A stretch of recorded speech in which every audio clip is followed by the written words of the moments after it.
district. And we have hardworking people who get up every day and go out and support their families. And what they need is more opportunities, more jobs, and more economic growth. We also see people in my district, all across my district, who are so giving. And you see it through the volunteerism, the number of volunteer fire departments, people who step up and help nonprofits and other charitable causes. And it makes me so proud because of the fact that people are working so hard. But we have so much more to do, and that's why I work hard in Albany on their behalf. I am focused on quality of life issues, and that means growing jobs, growing the economy, cutting taxes, making it more affordable to live and work in New York State. And we've made great progress in cutting taxes over the past few years, but obviously we have to go even further. And we also have to address the heroin crisis, and I'll talk about that in a minute. On top of it, I've been working hard to advance healthcare access, quality healthcare in rural areas such as mine, and also school aid and making sure that our schools have the funding that they need so that our children have the best learning opportunities. So to begin on the jobs and the tax front, it is all linked to affordability. That is a major overarching concern. One of the things that we've been able to do is put in place the property tax cap, which has saved the taxpayers $31 billion since it was implemented. That is incredible. We also have been able to keep the STAR program in place, the enhanced STAR for senior citizens, so that people can afford to stay in their homes. And on top of it, we have reinstituted the property tax rebate checks that were taken away when the Senate Republicans lost the majority in 2009 and 10. You may remember those 2 years were a disaster for New York State. They raised taxes by $14 billion, Senate Democrats, when they were in control. And the reason is that they're controlled by New York City. And all of a sudden, you had Governor Patterson from New York City. You had the New York State Assembly that is heavily controlled by New York City. And now the Senate was controlled by New York City. And when they raised taxes by $14 billion, it was on everything from healthcare premiums when people were struggling to be able to pay their bills. They raised taxes on utilities by 500%. That's incredible and shameful. They raised taxes on child care. They took away STAR rebate checks. The list goes on. And in fact, as a matter of fact, they raised 124 taxes on people in New York State. At the same time, they took away our school aid funding. They implemented the gap elimination adjustment, which was disastrous for schools all across upstate. They diverted our road and bridge funding into New York City, and especially the subway system. They took away our economic development funds, and we can't let that happen again. And since that time, the Senate Republican Majority Conference has been working to right the ship in New York State. We've made progress, as I said. Not only have we implemented the property tax cap that has saved taxpayers so much money, but we also were able to cut the middle income, personal income tax rate to the lowest rate in 70 years. And not only will that help families all across New York, but it also will help small businesses that file their taxes under the personal income tax system. So we've been working to make New York more affordable. We've cut the manufacturing tax. We've cut all sorts of taxes. But as I said, we've got much further to go. And the constant battle that we have is trying to implement policies that make sense for economic development and growth. And oftentimes, our colleagues in the Assembly from New York City battle tax relief. And in fact, they're constantly looking to increase taxes. So we're working as hard as we can. And despite those challenges, we're making progress. The Senate could go to the other side in this election. It looks like it's really close this time around. You know, it is close. And just to give you a visual, this is the Senate Republican Conference. And as you can see, it's evenly spread. We represent every single corner of New York State with a heavy focus on upstate. When you flip the card over, you have the Senate Democratic Conference, and that big blob that you see over New York City is the number of members who are from New York City. And that's why their focus is on New York City. So we are working right now to keep the majority. I believe that it is crucial to the people of upstate, but every person in New York State, because we need balance in state government. Our conference focuses heavily on economic development, job growth, tax relief, all the things that we need to move the state forward. And if we lose that balance, then everyone in the state will suffer. So some of the other things we've been able to do this year, we've been getting the job done for hardworking New Yorkers. And for example, we've been not only cutting taxes, but we've been controlling spending. We have a self-imposed 2% cap on spending in the state budget. And I think that also has saved New Yorkers countless of billions of dollars. On top of it, as far as creating jobs, we've been focused heavily on workforce investment and training. And we just had the great news here in Olean with the new Advanced Technology Workforce Center that we cut the ribbon on at JCC the other day. And that was a major investment by New York State. But that's what we need, because we need a skilled workforce. When you walk around companies such as R-Olean, for example, you talk to people who have been at the company for 20, 30, even 40 years. And we need to make sure that we have a skilled workforce coming up behind those workers so that they can take those jobs. And the company has the resources that it needs from a skilled workforce and training standpoint. That's why that new center is so crucial, because it will support the companies and businesses that we have across the southern tier, and at the same time, it will give people the skills that they need to get the jobs that they want, so that they can have family-sustaining jobs, they can have a certain quality of life that they need.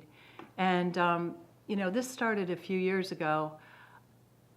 One of my pet peeves is the fact that in the school curriculum, we've gotten too far away from focusing on technical and vocational training. And not every student is college bound.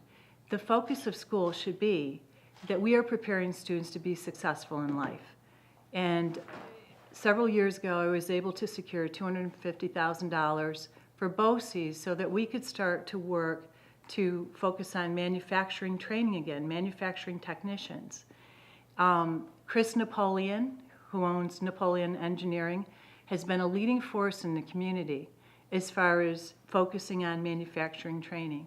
And so we're able to build on that through BOCES, but through legislation that the Senate Republican Conference and I undertook this year, we were able to increase the emphasis on workforce training through BOCES.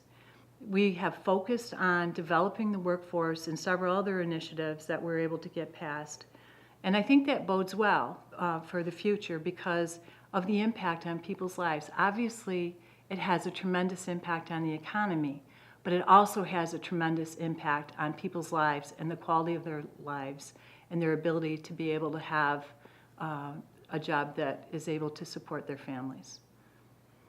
That Napoleon Engineering, that's a good example of, in this area, you're looking at small business to like sort of that mid-sized business. What are some other areas where we could improve upon, or what would be some opportunities that, if you were placed in charge of economic development, that you would push towards? I think we need to focus on entrepreneurship, and we don't have enough of a heavy focus on good ideas. And so when people have an entrepreneurial spirit, that needs to be nurtured and grown. And whether it's through training opportunities that are available to people, we need to make sure that people have a good business plan so that their idea is a viable concern. And we need to have low interest financing for startup businesses to make sure that they have the funding that they need to get off the ground. And I think if we focus more on those types of things, we can grow small business. Our economy in New York State, and especially in my district, is heavily dependent on small businesses. And what that means is if we can keep those small businesses strong, then we are able to somehow, and someday we hope, to grow more jobs and make those small businesses be able to thrive. So those are some of the things that we're focused on, and I really do believe that when you focus on that entrepreneurial spirit that we see here, right here in the Southern Tier, that great things can happen. You mentioned before the heroin opioid crisis. What's been accomplished so far in your mind and legislatively, and how has this area been able to react to that?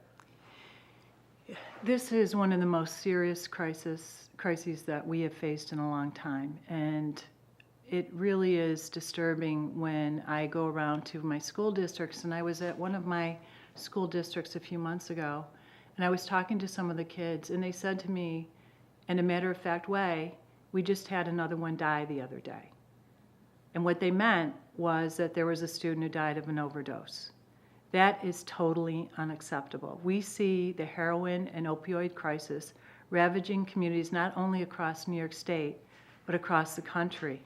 And we've got to tackle this problem. I have served on a task force to deal with the heroin and opioid crisis for 2 years now. And our conference has come up with several initiatives that we've been able to pass into law that I believe will make a difference.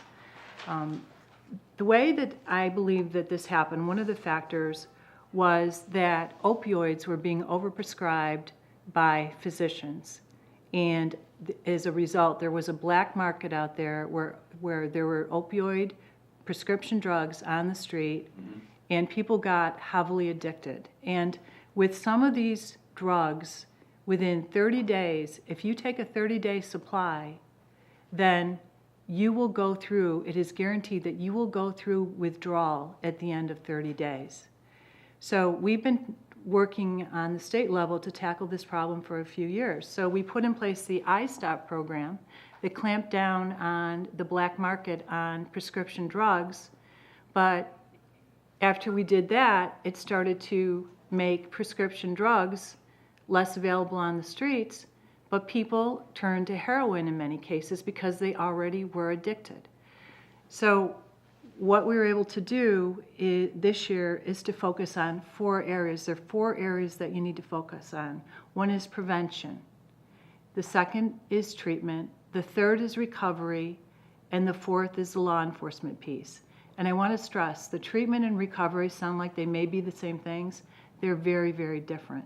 So as far as prevention goes, one of the things that we've undertaken, is to train physicians and educate physicians, because they don't spend much time in medical school on learning about opioid drugs and addiction. And so we're able to train physicians now so that they have a better awareness, and they're prescribing less opioid drugs, we hope, at the end of the day. Now, if somebody has immense pain, opioid drugs can be very therapeutic and very necessary. But in many instances, you don't need to write a 30-day prescription. And that's where people were getting into trouble.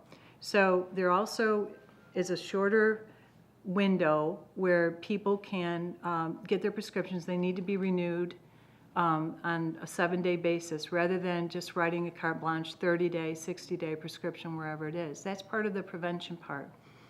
The treatment part is that people were having a very, very difficult time accessing treatment. Many of the insurance companies did not cover treatment services, and so we've been able to mandate increased treatment services through insurance, and that will help open the door. At the same time, we don't have enough treatment facilities, and we're working on that right now.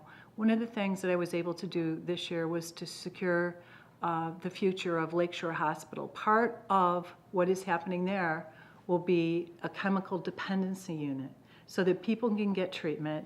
They have a strong affiliation with ECMC in Buffalo that has a chemical dependency unit, and that will help bring some of those chemical dependency service treatment options closer to the Southern Tier. When will that open, Kathy? Well, we're working on it right now. They actually have formed an integrated system, and this is what else is great, because Kaleida is now the hospital that is kind of the, the parent hospital but Lakeshore Hospital in Irving, Brooks Hospital in Dunkirk, Olean General Hospital, and Cuba Hospital are all part of that system now. And that will improve the quality of care that we have here in the Southern Tier. Access to health care has been one of my passions because so often we don't have the access to quality health care that we need. And certainly we have great hospitals here, but we need to have that infusion of more doctors, more specialists. And so I've tackled this in a few ways. One is to strengthen our hospitals, which I've been able to do. Increase services such as chemical dependency, and at the same time bring more technology into the equation. So I was the author and the sponsor of telehealth, which was passed on the state level a couple of years ago. But what that does is bring more access to quality health care so that, for example, if somebody has a very unusual condition, you can bring in the top person in the country who is a specialist, who is a physician, to consult with somebody right here at Olean General Hospital. They're doing all kinds of technology as far as when stroke patients come in to Olean General Hospital. And so these are all very positive developments. It goes back to quality of life again, but these are all very positive developments for the people in my area because we know that because we're rural, because we're spread out, because we don't have a lot of funding typically for our hospitals, that we've suffered. And I do want to mention one other area that I have a passion about, and that has to do with dental care. And I started a pilot project a couple of years ago to bring a dental unit into the Southern Tier. And it's a partnership with the University of Buffalo Dental School where dental students supervised by dentists come down. It's fully equipped with chairs and all of the items that you need. And it's been going to school districts. So far, they have seen 3,000 children. And I've talked to the administrators of the program, and they'll tell me, you know, for example, they found a little boy at a school district in one of my rural towns in Allegheny County, and he was 6 years old, and nobody knew, and he was in immense pain but didn't know how to articulate it. Every single one of his baby teeth was rotted down to the gums. And nobody knew. And they had to take him to the emergency room. But they would not have uncovered that but for this service. So this is bringing dental care to rural, remote communities that don't have that access now. And I think it's phenomenal because we know that dental care has an enormous impact on people's health.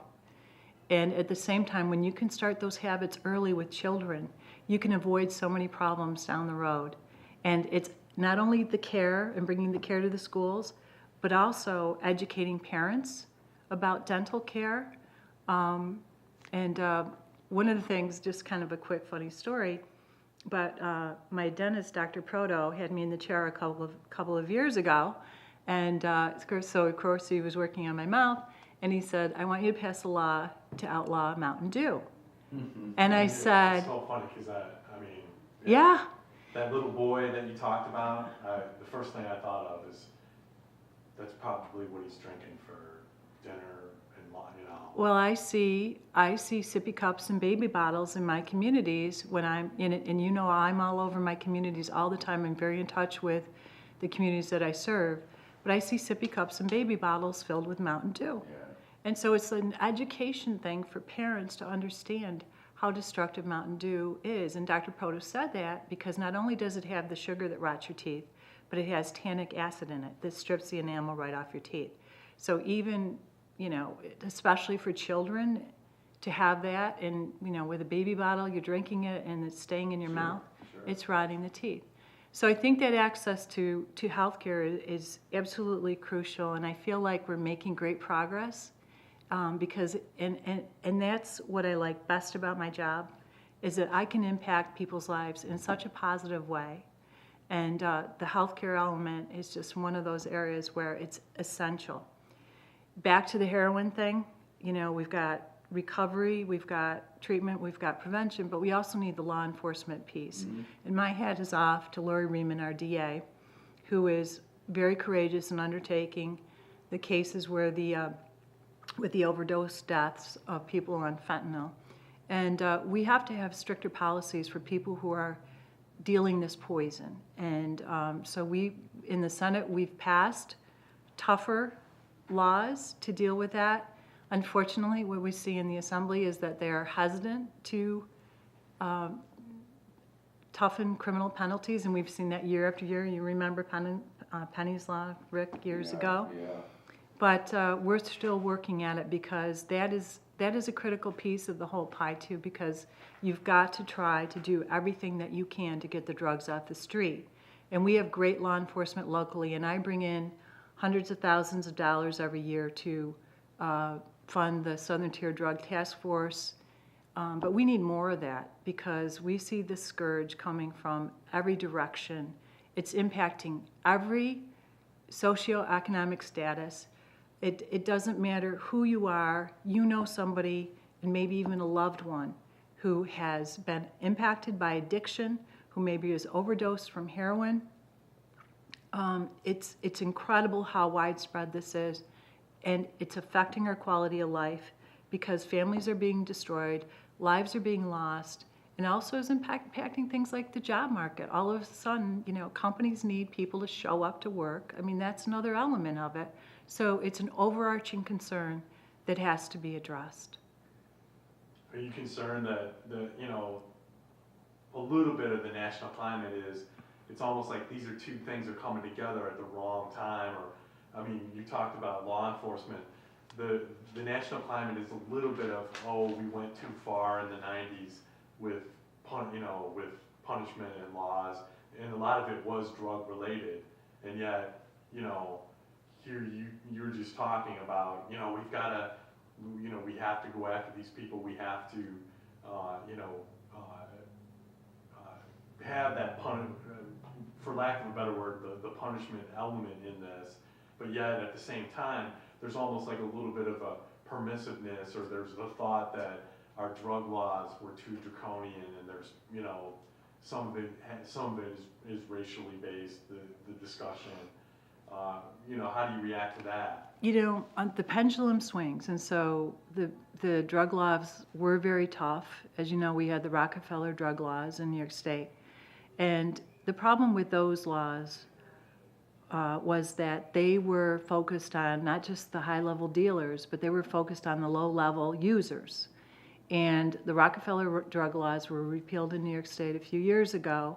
Unfortunately, I believe the repeal went too far, so that the dealers, there's almost like a revolving door in many cases with some of the dealers. I mean, you really have to have an enormous amount of drugs on you in order to get in a lot of trouble. So I think that this needs to be relooked at, and the answer is somewhere in the middle, where the low-level users, I don't believe, should be locked up for a number of years, and as a matter of fact, they need to go to drug court and they need to get addiction counseling and services. But the people that are knowingly dealing drugs in a high-level fashion, knowing that they have things like fentanyl in there that are going to kill people, knowing that they're giving these drugs to people that are going to overdose because they're so addicted, there's something really wrong with that, and that needs to be addressed.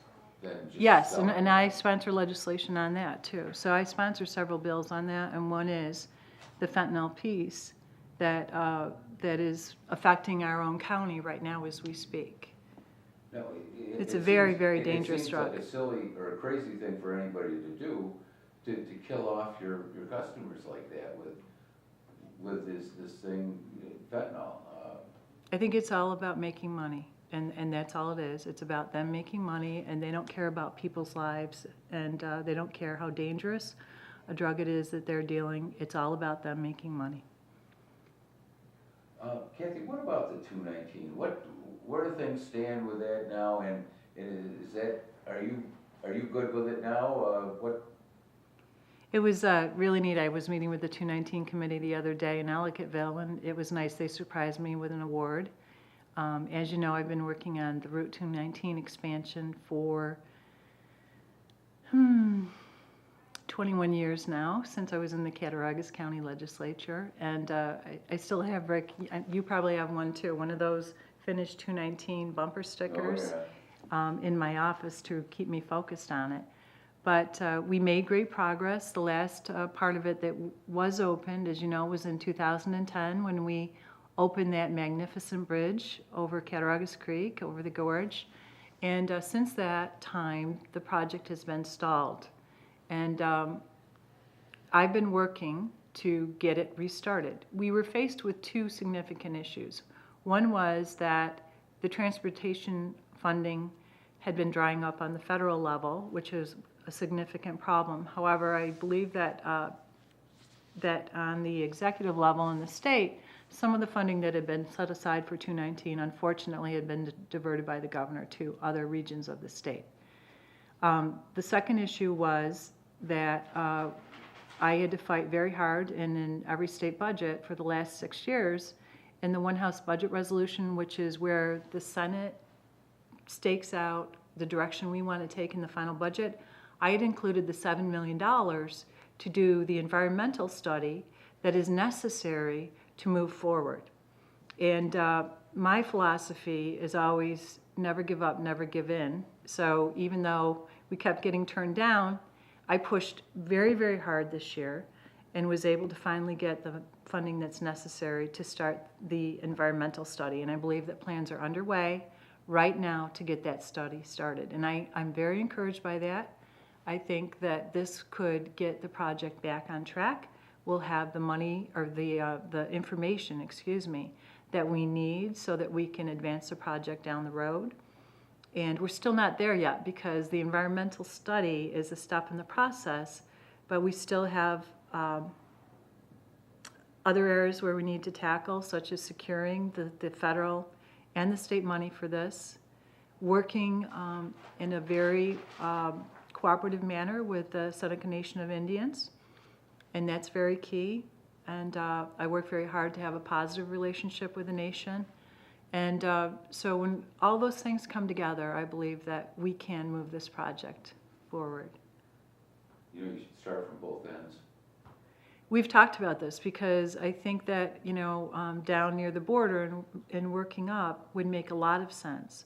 So, for example, you know, there are problems with the interchanges around Salamanca and the roadways in tough shape.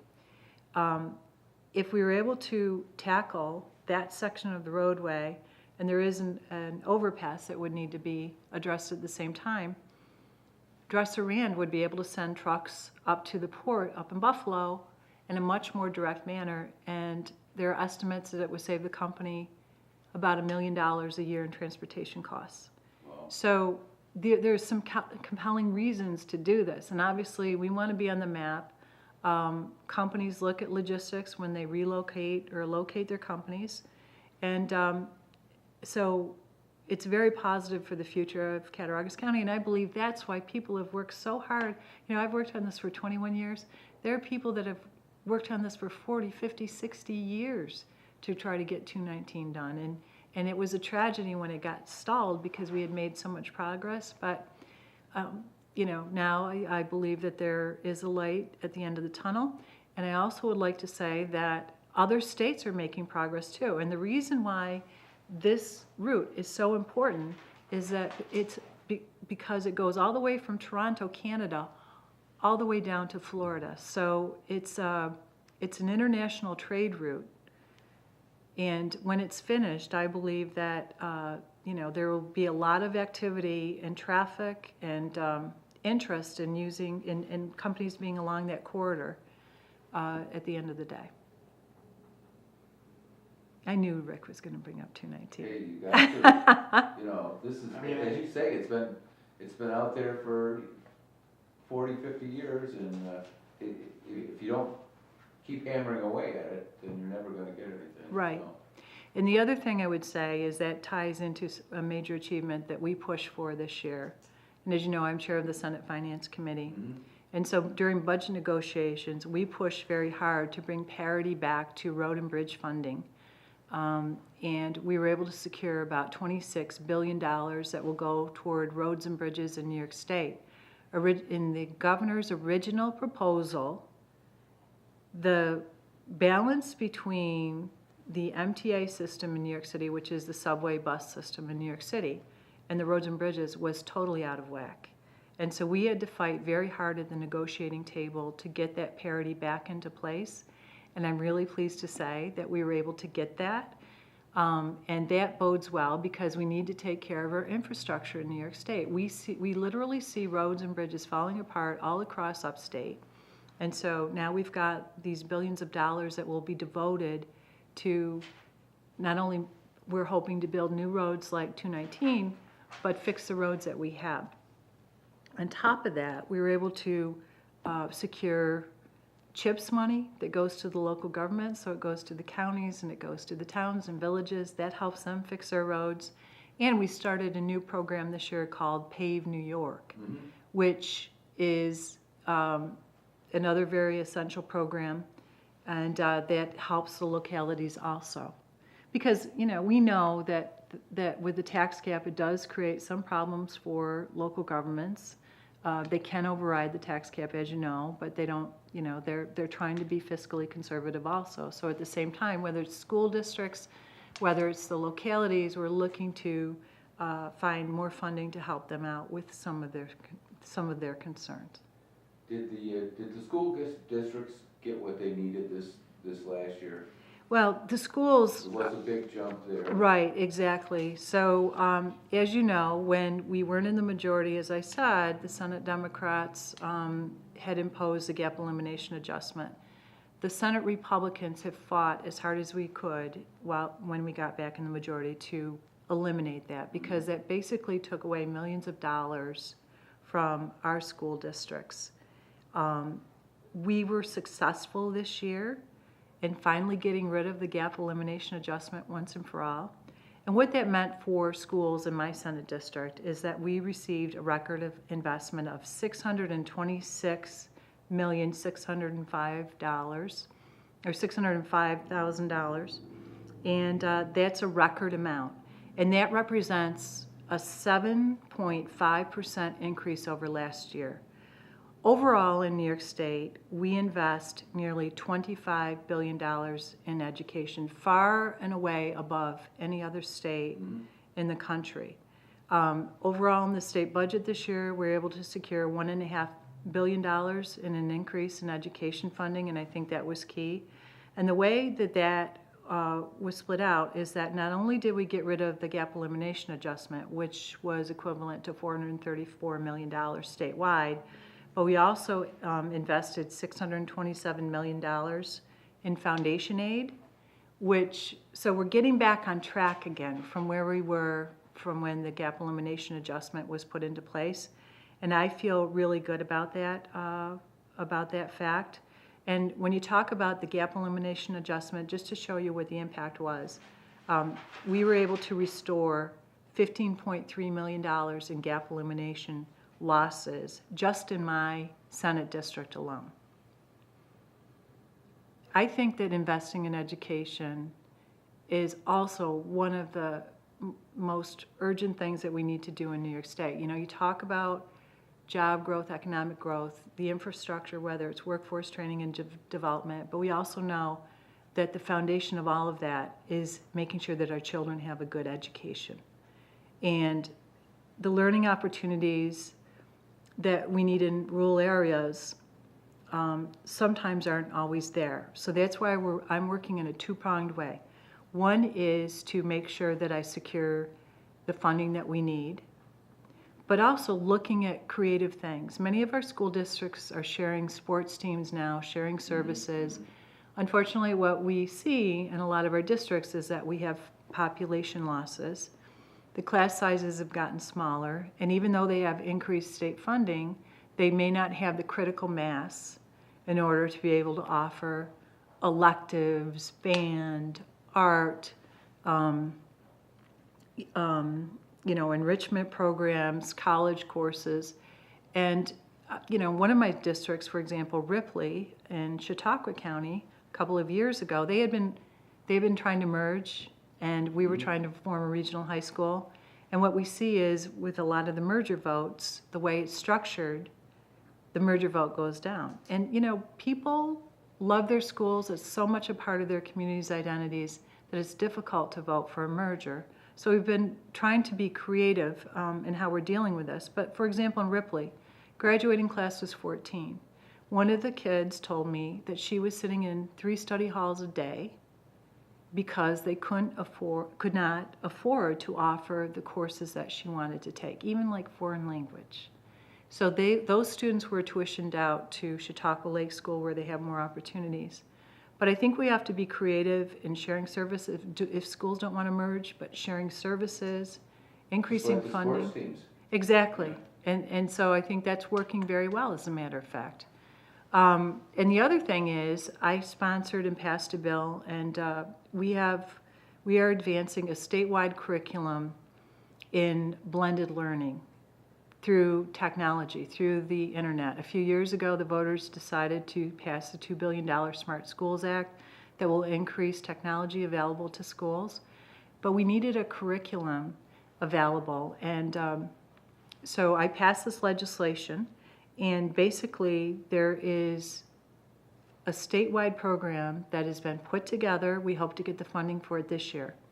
But it brings, like, so for example, if a child wants to learn a foreign language and they don't offer it at the school, and maybe, you know, whether it's Italian, Chinese, whatever it is, there are ways that you can do that now. I actually, in my district, we're far ahead of other parts of the state. I have been in classrooms. For example, I was in Chautauqua Lake School one day in Chautauqua County, and there was a classroom in Faulkner, and both classrooms were learning how to play the guitar. So they're each filled with about 20 students. They each had a guitar. They're learning how to play. There was an instructor at Faulkner who was teaching the kids, not only at Faulkner, but Chautauqua Lake. And when you think about it, now with technology, the way that you can open up so many more horizons now for children, and if you can't afford to offer an advanced placement class at your school, then we can do it via the internet now. And so I'm very excited about this. David O'Rourke, who is the BOCES superintendent in Chautauqua County, was one of the people, just because they're so advanced in doing this, he was one of the people who came up with the statewide curriculum. And I just think it's phenomenal because it opens the doors for students in rural areas like ours.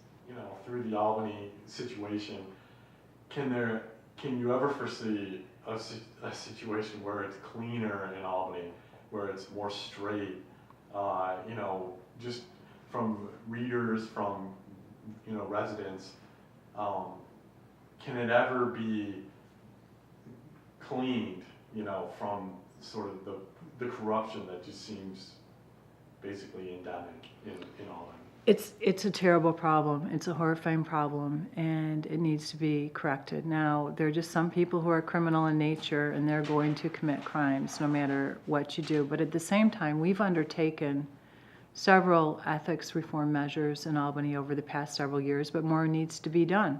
One of the major deterrents that we passed this year was the stripping of taxpayer-funded pensions from corrupt politicians who were convicted of felonies.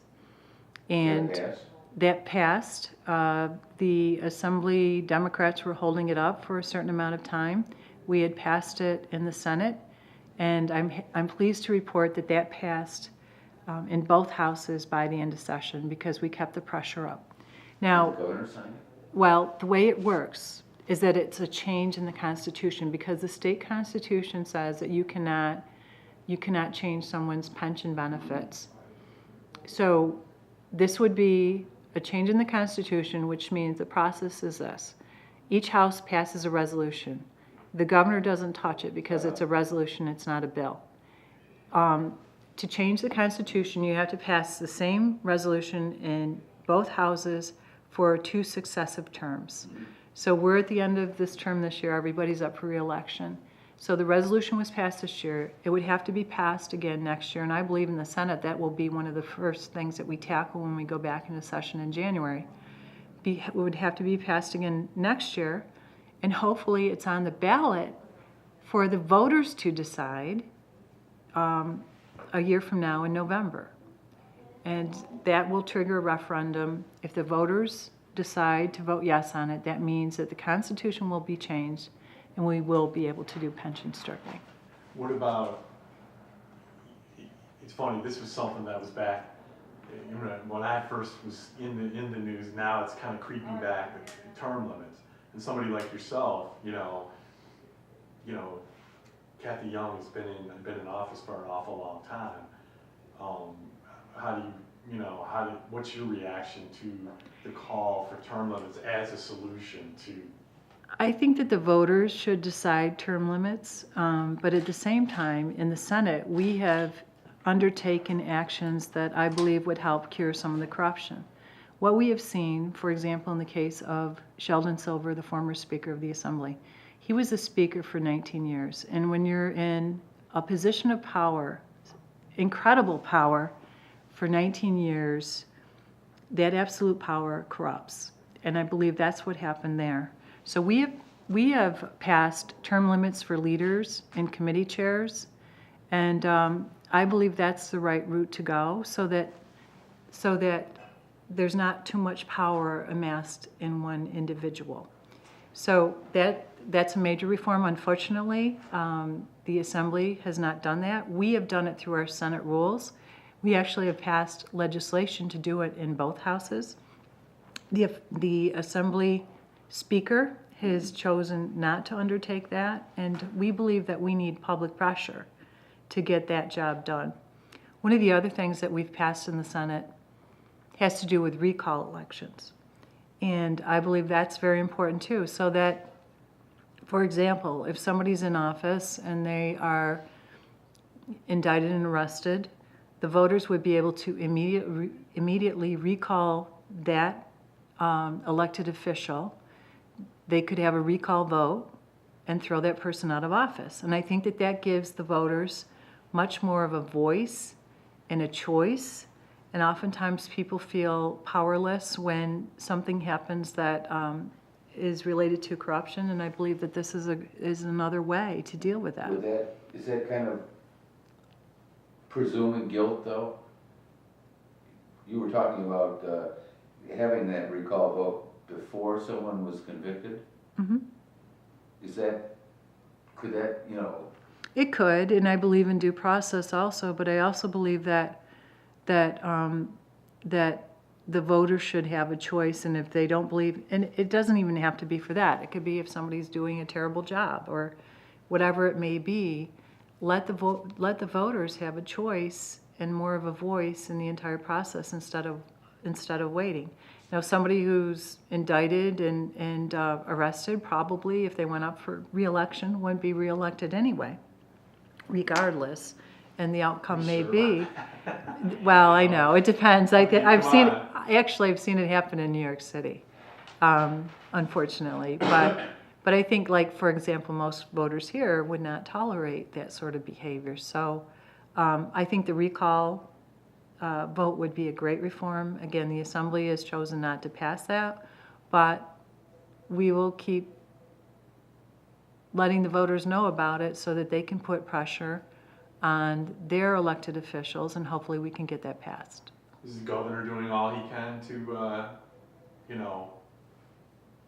affect some of these changes? I believe that there's a new wrinkle with the Buffalo Billion and what has happened in the administration, and we need to have significant reforms to the entire procurement process, which is under the jurisdiction of the administration.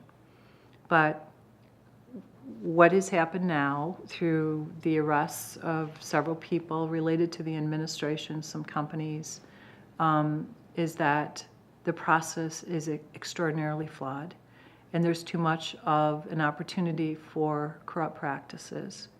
And that's something that the Senate will be focusing on when we go back in session in January. It absolutely needs to be cured. Does this have any effect, Cathy, on that drug company that's down in Chautauqua County? I think there's a lot of scrutiny on that project, as there should be. Mm-hmm. There are no indications that swept into the Buffalo Billion. As you know, that was related to Solar City in Buffalo and some of the projects in the city of Buffalo. But Athenex is slated to bring 900 good paying jobs to Dunkirk. And that was something that was controlled by the administration as far as putting that project together. I learned about it during the budget process this year when the governor's executive proposal came out and there was a $200 million allocation for Chautauqua County, and that's when it got on my radar. Yeah. And we were able to pass it in the budget. But every project, I don't care what project it is, it needs to go through scrutiny, approvals. It needs to be looked at by the Attorney General. It needs to be looked at by the Comptroller's Office so that there are checks and balances built into the system to make sure that everything is done with integrity and under the law. I think it's a lot. Again, it's all about affordability. It's about quality of life, and that's where I focus my efforts ever since I was elected to the Senate, and even before that in the Assembly and the county legislature. And I believe we've made great progress, but we've got so much further to go. But I love my job, as I said. I love helping people, and I tell people this all the time. I believe with all my heart I'm lucky enough to represent the best part of New York State just because of the quality of people that we're so fortunate to have.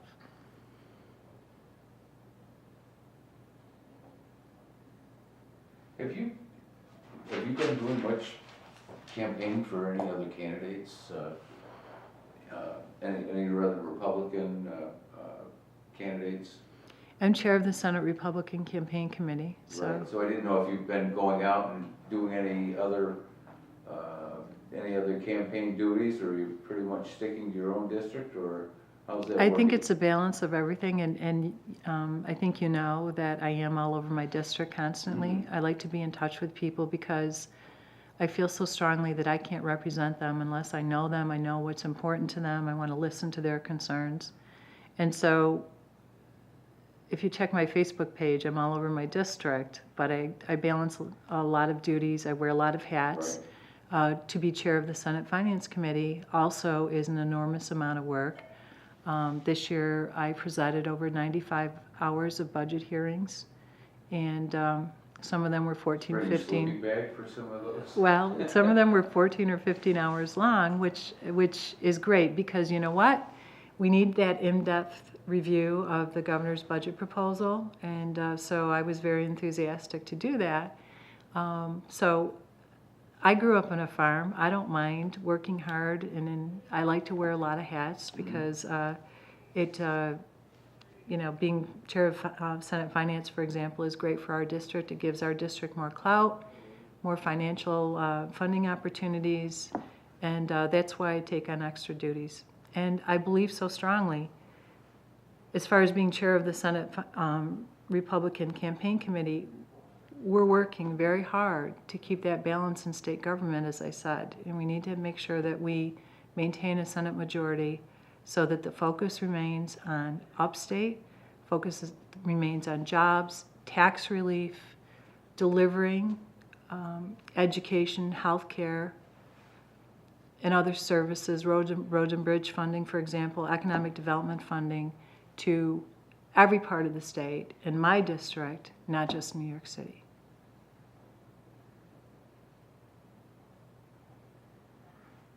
Any predictions for fun about the presidential race? Predictions.